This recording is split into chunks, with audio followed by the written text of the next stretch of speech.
ராஜலட்சுமி. நான் பிறந்து வளர்ந்தது எல்லாமே கல்லார் கிராமம். என் பூர்வீகமே இங்கே தான், கல்லார் கிராமத்தில். 2018-19 பெஞ்ச மழையில் எங்கள் கிராமத்தில் பெரிய மழை ஒரு 7 வீடுகளையும் அடிச்சிட்டு போயிருக்கு. அப்புறம் நாங்கள் அங்கே வாழ முடியாது அப்படிங்கிற சூழல்னால் நாங்கள் மாற்றிடம் கேட்டோம். மாற்றிடம் கேட்குறப்ப எங்களுக்கு சட்டத்தில் இடம் இல்லை, புலிகள் காப்பகம் அப்படிங்கிறதுனால மாற்றிடம் கொடுக்க முடியாது அப்படின்னு சொல்லியிருந்தாங்க.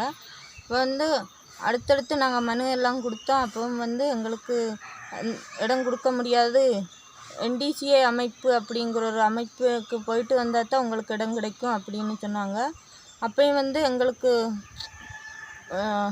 எந்த வழியில் நம்ம போனால் நம்மளுக்கு எந்த இடம் கிடைக்கும் அப்படிங்கிறதுனால நாங்கள் காட்டுக்குள்ளே இருந்து அஹிம்சா முறையில் காந்தி வழியில் நாங்கள் போராட்டம் பண்ணியிருக்கிறோம்.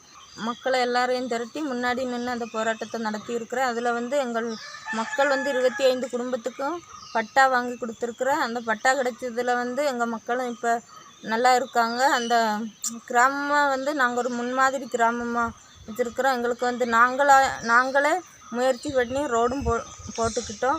இப்போ எங்கள் மக்களும் நல்லா இருக்காங்க. இந்த இடத்துல இருந்து இப்போ எங்கள் ஆதிவாசி பெண் அப்படின்னா எங்களை ஒரு பொண்ணை இவ்வளவு தூரம் கௌரவப்படுத்தி குடியரசு தினத்துக்கு எங்களை டெல்லிக்கு வர சொல்லியிருக்காங்க, கூப்பிட்ருக்காங்க. அங்கே போகிறது எனக்கும் பெருமையாக இருக்குது. இது என்னோடய வெற்றியாக பார்க்காம என்னோட ஒட்டுமொத்த ஆதிவாசி மக்களுக்கு கிடைச்ச வெற்றியாக தான் நான் பார்க்குறேன். எனக்கு ரொம்ப சந்தோஷமாகவும் இருக்குது, மகிழ்ச்சியாகவும் இருக்குது.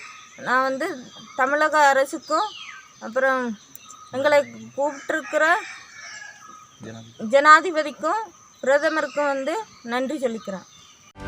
செய்திகளை உடனுக்குடனும் துல்லியமாகவும் தெரிந்து கொள்ள சப்ஸ்கிரைப் பண்ணுங்க.